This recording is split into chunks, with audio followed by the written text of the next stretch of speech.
कुत्तों पर supreme court के एक आदेश के बाद कुछ हफ्ते पहले बवाल मचा, क्योंकि कोर्ट ने यह आदेश दे दिया कि दिल्ली और एनसीआर के सारे कुत्तों को डॉग शेल्टर में कर दिया जाए, वहां उनको स्टेरिलाइज किया जाए, उनको वैक्सीनेट किया जाए और वहीं रखा जाए। अब दिल्ली में 10 लाख कुत्ते हैं। 10 लाख कुत्ते, आप समझ रहे हैं 10 लाख किसे कहते हैं? इंसानी आबादी के 10 लाख इंसानों के शहर, भुवनेश्वर, शिमला, इस तरीके के शहर है। यानी कि आप कुत्तों के लिए एक पूरा नया शहर बसाएंगे? प्रैक्टिकल नहीं था। इसके अलावा इनह्यूमन भी था। तमाम डॉग राइट्स एक्टिविस्ट सड़कों पर आए, आंदोलन किया और उन्होंने बोला कि ये ठीक बात नहीं है। पीटा जैसी संस्थान भी सामने आई और उन्होंने कहा कि ये बिल्कुल भी सही नहीं है, कुत्ते मर जाएंगे और इससे आप कोई सोल्यूशन नहीं निकाल रहे हैं। ये मामला दोबारा अदालत के पास गया और आज सुप्रीम कोर्ट ने अपने ही फैसले को पलटते हुए एक नया आदेश दिया, जिसमें उसने कहा है कि ठीक है, डॉग शेल्टर में नहीं रहेंगे, लेकिन स्टेरिलाइज और वैक्सीनेट हो जाने के बाद वापस छोड़ दिए जाएंगे। तो सबसे पहले आपको आदेश बता दें सुप्रीम कोर्ट का आज का। पिछला आदेश के बारे में तो हमने बात करी ली, इतना धरना प्रदर्शन हुआ, अपने आप को रिपीट करने का कोई मतलब नहीं है। स्ट्रे डॉग्स पर सुप्रीम कोर्ट का आदेश ये है कि स्ट्रे डॉग्स यानी कि जो सड़क पर आवारा कुत्ते होते हैं, उनके लिए आदेश है, They will be released from shelters after vaccination, deworming and sterilization। पहले के आदेश में यह था कि उनको रिलीफ और शेल्टर में ही रखना है, इतने शेल्टर थे ही नहीं। अब आदेश ये आया कि आप पहले उनको वैक्सीनेट कर दीजिए, डीवर्मिंग कर दीजिए और स्टेरिलाइज कर दीजिए। इसका मतलब ये हुआ वैक्सीन लगाइए ताकि उनको रेबीज ना हो जाए, तो उनको नहीं होगा तो लोगों को नहीं होगा उनके काटने से। इसके अलावा डीवर्मिंग कर दीजिए कि उनके कीड़े ना हो, शरीर में ना लगे हों, जिसकी वजह से वो और जगह फैल जाए, और स्टेरिलाइज कर दीजिए। और ये सबसे जरूरी है, स्टेरिलाइजेशन का मतलब ये हुआ कि आप ये समझिए कि एक तरीके से पॉपुलेशन कंट्रोल। तो जब वो स्पेइंग और न्यूटरिंग हो जाएगी उनकी, तो उसके बाद फिर वो आबादी नहीं बढ़ा पाएंगे, और जब आबादी नहीं बढ़ेगी तो 10 एक साल के अंदर अंदर अपने आप ही ये पॉपुलेशन घट के खत्म हो जाएगी या कम हो जाएगी बहुत हद तक। अब आप जरा सोच करके देखिए कि ये ही नियम था जो म्युनिसिपैलिटीज को करना था, जो सुप्रीम कोर्ट ने आदेश दिया है, सुप्रीम आदेश। इस आदेश में और जो म्युनिसिपैलिटीज को करना है, गाजियाबाद में, नोएडा में, सोनीपत में, बहादुरगढ़ में, बल्लभगढ़, फरीदाबाद, दिल्ली, म्युनिसिपैलिटीज का काम ही है आवारा कुत्तों को पकड़ो, स्टेरिलाइज करो, वैक्सीनेट करो और छोड़ दो। यही तो काम उन्होंने नहीं किया। इसी वजह से तो आबादी बढ़ गई, इसी वजह से समस्या बढ़ गई, मैन एनिमल कॉन्फ्लिक्ट हो गया। जिस कुत्ते को इंसान का बेस्ट फ्रेंड बोला जाता है, आज उसके लिए लोग लाठी लेकर के, और वाजिब बात है क्योंकि इतने सारे हो गए हैं, छोटे छोटे बच्चों के, बुजुर्गों के मन में दहशत आ गया है, काटने को दौड़ते हैं, दे हंट इन पैक्स। क्या करें, क्योंकि म्युनिसिपैलिटीज ने काम किया नहीं। अच्छा, जहां तक मैं देख पा रहा हूं, मुझे तो नहीं लगता है कि इस पूरे आदेश में म्युनिसिपैलिटीज पर कोई सख्ती की गई है कि आपने अब तक ये अपना किया हुआ काम क्यों नहीं किया, जिसकी वजह से ये प्रॉब्लम आई है।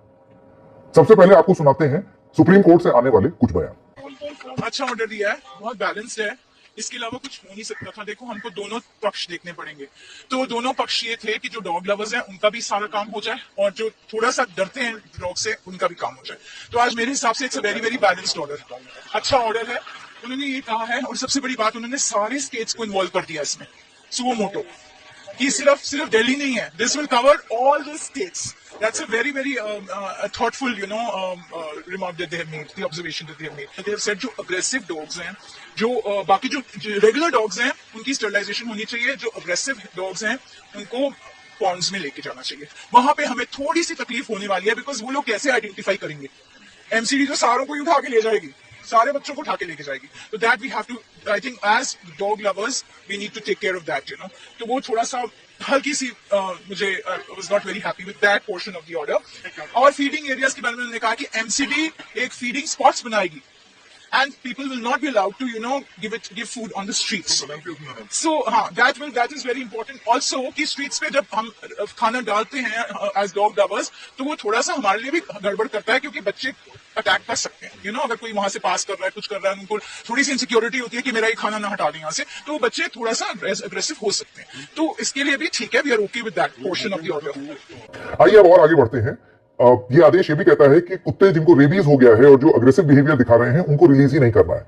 ये आदेश सही है, क्योंकि जब आप देख सकते हैं कि कुत्ते को रेबीज हो गया है और अग्रेसिव हो गया है कुत्ता, तो ऐसे कुत्तों को राउंड अप करना बहुत जरूरी है। लेकिन सब कुत्तों को राउंड अप कर लेना ये तो प्रैक्टिकली इम्पॉसिबल है। हाँ, रेबीज वाले कुत्ते अगर आप देख करके आइडेंटिफाई, और यही जो कम्युनिटी है जिसको डॉग लवर्स को, जिनसे बड़ी खार खाते हैं लोग, यही कम्युनिटी के लोग म्युनिसिपैलिटी को बता सकते हैं कि हाँ भाई, वो रेबीज वाला कुत्ता है, आप इसको जांचिए, हमको लगता है इसको रेबीज हो गया है। तो तुरंत म्युनिसिपैलिटी आकर के एक्शन ले, उससे कितने सारे लोग बच जाएंगे, और कुत्ते बच जाएंगे, इंसान बच जाएंगे, कोई काटा नहीं जाएगा। तो ये एक आदेश सुप्रीम कोर्ट ने दिया। तीसरा आदेश सुप्रीम कोर्ट का है कि feeding spaces to be created, यानी कि हर जगह एक फीडिंग स्पेस होगा कुत्तों के लिए, निर्धारित जगह जहां पर आप जाकर के कुत्तों को खाना खिला सकते हैं। इसके अलावा आप गली, चौराहे, मोहल्ले कहीं भी बैठ करके कुत्तों को खाना नहीं खिला सकते। एक निर्धारित जगह पर ही करना पड़ेगा। कुछ सोसाइटीज में ये निर्धारित जगह है, बाकी जहां पर नहीं है आप देखते हैं कि लोग आपस में एक दूसरे से लड़े कटे रहते हैं कि यहां क्यों खिला दिया, तुम्हारी ही वजह से ये कुत्ते यहां पर आ रहे हैं। Action will be taken against people found feeding dogs on streets, यानी कि अगर आपने निर्धारित जगह के अलावा कहीं और अगर आप पकड़े गए कुत्ते को खाना खिलाते हुए तो आपके खिलाफ एक्शन हो सकता है। जो चलते आ रहा था इतने दिनों से कि कुत्तों को पकड़ो, उनकी नसबंदी करवाओ और उनकी अपनी जगह में वापस छोड़ो। मुसीबत तो ये थी अभी तक कि कुत्तों को उठाया जाता था, उनकी नसबंदी किया जाता था और फिर उनको कहीं और फेंका जाता था। इसमें नसबंदी का कोई फायदा नहीं था जहां तक काटने का मामला था, क्योंकि कुत्ता जब नसबंदी के बाद कहीं और नई जगह में डाला जाता है तो वो घबराया हुआ है, एक तो दर्द में मेजर ऑपरेशन हुआ है, उसके ऊपर से नई जगह में उसको मालूम नहीं है कि कौन खिलाएगा कौन क्या करेगा, तो इसलिए वो काटता है। तो अगर आप चाहते हैं कि एक तो उनकी संख्या कम हो जाए, वो नसबंदी सही होगी, दूसरा काटना बंद हो जाए, वो तभी होगा जब आप वापस अपनी जगह में छोड़ें। नगर पालिका को ऊपर छोड़ दिया कि चाहो तो आप एबीसी करो, नहीं चाहो तो ना करो। म्यूनिसिपैलिटी को ये भी नहीं बोला गया कि तुम खाली रजिस्टर्ड एनजीओ को जो ट्रेंड है उनको ले लो।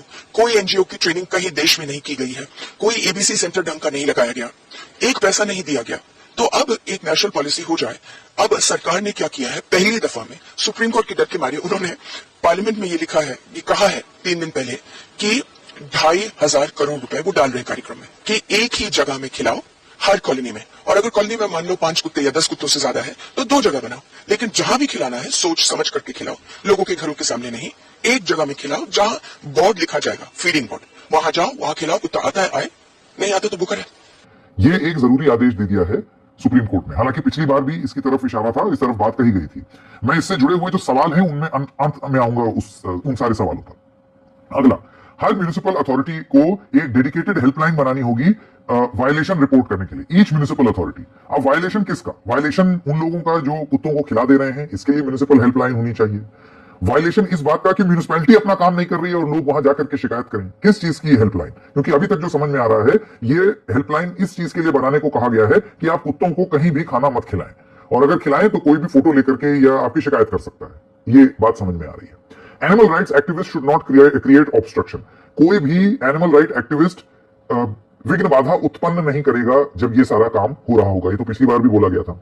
Each individual dog lover and NGO that has approached the supreme court will pay 25,000 and 2 lakh rupees respectively, यानी कि वो हर कुत्ता प्रेमी जो सुप्रीम कोर्ट में अर्जी लेकर के आया है उसको 25,000 रुपए देने होंगे, और एनजीओ जिसने अप्रोच किया है उनको 2-2 लाख रुपए देना होगा सुप्रीम कोर्ट को। और ये कहा इसलिए गया है, ये इसलिए किया गया है ताकि कुत्तों की मदद के लिए ही ये पैसा लगाया जा सके। आइए सुनते हैं, इस पर भी एक बयान आया। जुर्माना भी लगाया जो लोग देखिए, जो एनजीओज हैं, जो अब वो थोड़ा सा मुझे इतना समझ नहीं आया, बट आई एम श्योर हम सब लोग थे कि जो एनजीओज वहां पे आज आई हुई हैं उनके ऊपर थोड़ा जुर्माना लग गया कि 25,000 they have to pay, maybe as interveners or whatever, and that will be utilized to 25,000 to 2 lakhs. So that amount will be utilized for all the constructing the shelter houses in case we are for the aggressive and for the rabid dogs.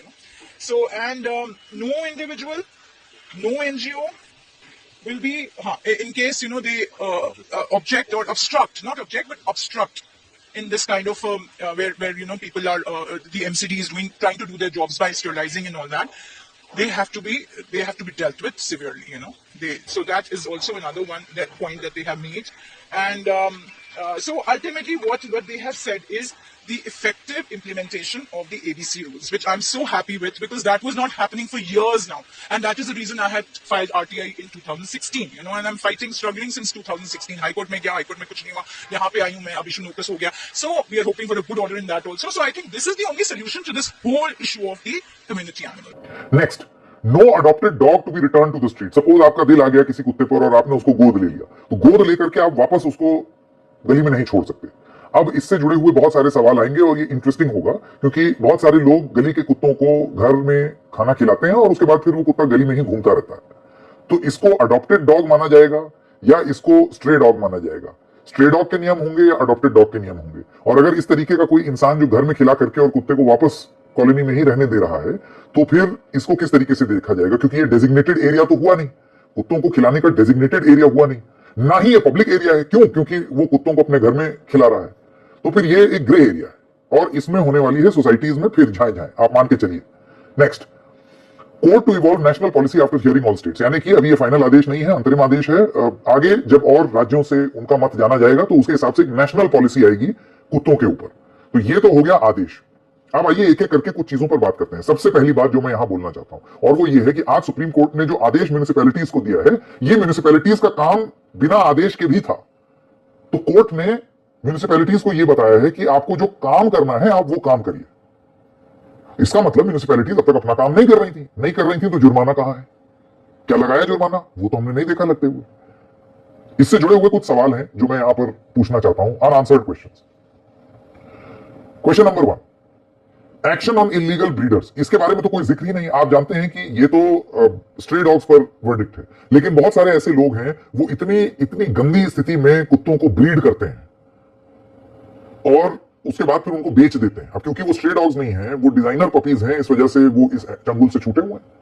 उन पर action इस आदेश में क्यों नहीं है? क्योंकि ऐसे ही बहुत सारे कुत्ते उनको छोड़ दिया जाता है, यही ब्रीडर्स छोड़ देते हैं, फिर मेटिंग होती है, फिर पपीज लिटर हो जाता है, एक बार में 6-7 कुत्ते हो जाते हैं। अब एक नई समस्या खड़ी हो गई, स्ट्रे डॉग और जो जिसे कहते हैं ना पेडिग्री वाला ब्रीड, उनके पपीज अब मिक्स ब्रीड आ गई। अब आप क्या करेंगे? ये फिर गली में है, फिर एक नई समस्या। ये सब प्रैक्टिकल प्रॉब्लम्स है। इलीगल ब्रीडर्स पर क्या एक्शन है? अभी तक हमने इसमें कुछ होते हुए नहीं देखा। Next, how do you identify owners of abandon dogs?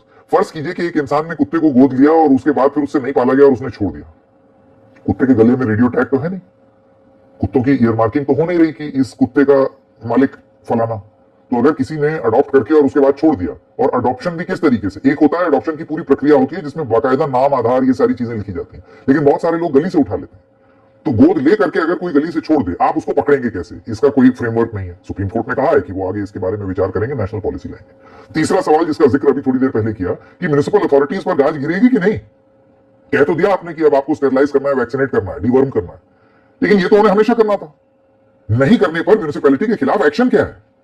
ये सबसे बड़ी सवाल। हमने एक पेनल्टी या पैसा एनजीओ और इंडिविजुअल डॉग लवर्स का तो देख लिया सुप्रीम कोर्ट से। म्युनिसिपैलिटी पर क्या एक्शन होगा भाई?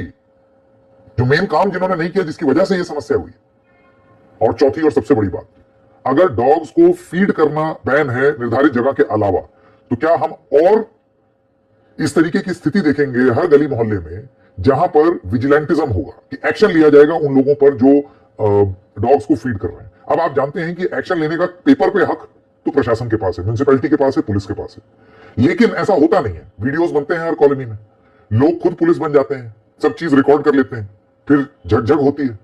वहां 4-5 कुत्ते जो अपना खाना खा रहे हैं, इधर एक महिला या एक पुरुष वो लड़ रहा है कि मैं कुत्ता प्रेमी हूं, इधर कुछ लोग जो नाराज हैं वो वीडियो बना रहे हैं, कहीं कहीं हाथापाई हो जाती है, कहीं वर्बल चलता रहता है, वर्बल ब्रॉल। तो क्या इससे विजिलेंटिज्म नहीं बढ़ेगा, जिसमें हम ये और होता हुआ देखेंगे गली मोहल्ले में? ये कुछ चीजें हैं जो अब सामने निकल करके आ रही हैं। बयान हमने आपको सुना ही दिए।